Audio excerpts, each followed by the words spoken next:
Assalamualaikum and hi everyone, it's me, Ifah.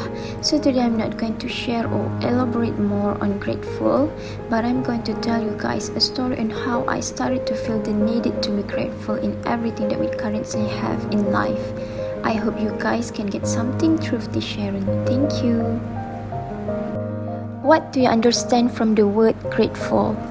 Many had said it means they feel enough with what they currently have. They learn to be humble as not all people are in the same position as them. That's what grateful means. I couldn't agree more. That is it, grateful. Talking about this, I'm not going to elaborate more about grateful, but instead I'm going to share about a story that had changed my perception towards life. It is one of the reasons where I found why we need to be grateful for everything that we currently have in life. This podcast is inspired by Aida Azlin because I found that the way she told people about what she is going through in her daily life is so beautiful. It makes my heart feel sympathy for everyone that's going through hardship without me even realizing it. Let me start with the very first story about grateful that had changed my perception towards life, and that is about family. Family is not a serious issue for me as I have a good family background and I never feel bad about it. But there is a day when finally one of my best friends came to me and asked me to listen to her. She told me not to interrupt and judge what she's going to tell. I agreed.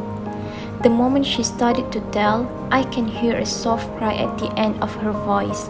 I gasped. I lost my words. I don't know how to comfort her. I was actually shocked.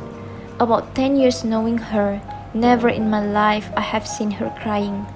She's such a stubborn and ignorant girl. She's really care about what people think of her. She only focused on her study and bettering herself every single day.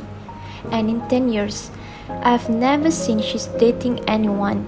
She had trust issues and I know it, but I don't know much why she had that problems. She seems fine all this time. She first told me that she can't stand with this anymore. I asked, what? She answered, my parents, my family. I stuttered. She continued. This time, she seems more calm. I can hear she takes a deep breath and continued. Her parents are not in a good condition since she's small.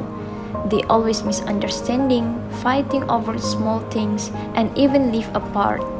Her mother always blamed her for everything, saying that she is useless and everything.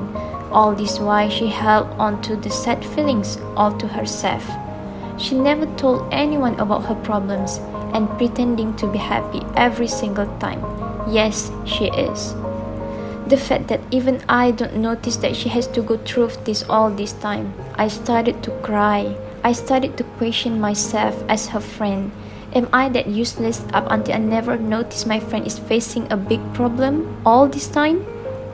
She once almost killed herself when she's in year 2 in medical school. She's really not in a good condition that time, yet her mother kept on calling her just to tell her that she's useless, dumb, and lazy. She never fight back. She kept herself quiet and swallowed all her mother's words. I guess that is the main reason why she always insecure with herself. She loves to compare herself with others. I thought that it is just a normal thing with adults nowadays, but I'm wrong. Her mother always complains about her results, even though she managed to score well in all subjects. Being in medical school is not easy, but she made it every semester. She never told her parents when she's sitting for any examination, as she always feels scared of her mother's judgment. I started to realize she's always informed me when she's going to sit for any examination and ask me to pray for her success. It is because she never told her parents about this. I guess this is what traumatized feels like. Her parents almost get divorced one day when she's in her semester break. They fought a lot. Her father had lost patience when her mother keeps on blaming him for things that he didn't do. But then her mother told her, But then her father told her, I will never divorce her. I will make her regret marrying me for the rest of her life, and I will make your mother pay for her action. Since day one I married her. She startled. She realized that her father has gone through a lot with her mother.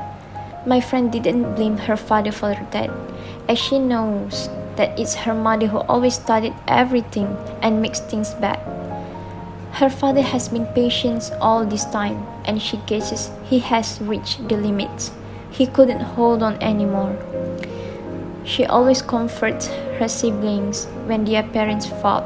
She told me that she feels bad for her siblings to go through this kind of pain. She said, it is okay for her to go through this, but not her siblings. I feel bad hearing that.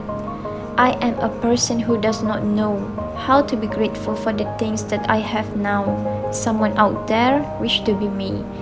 From this short story that I experienced, this gives such a huge impact to my life. I tend to look at everything that I have in my life, especially my family, and I learn how to cherish every moment and appreciate everyone that I know. It is because I just realized I may not get everything that I want in life, but at least I have something to be grateful for. I want everyone who listens to this podcast to be grateful for everything that you have in your life.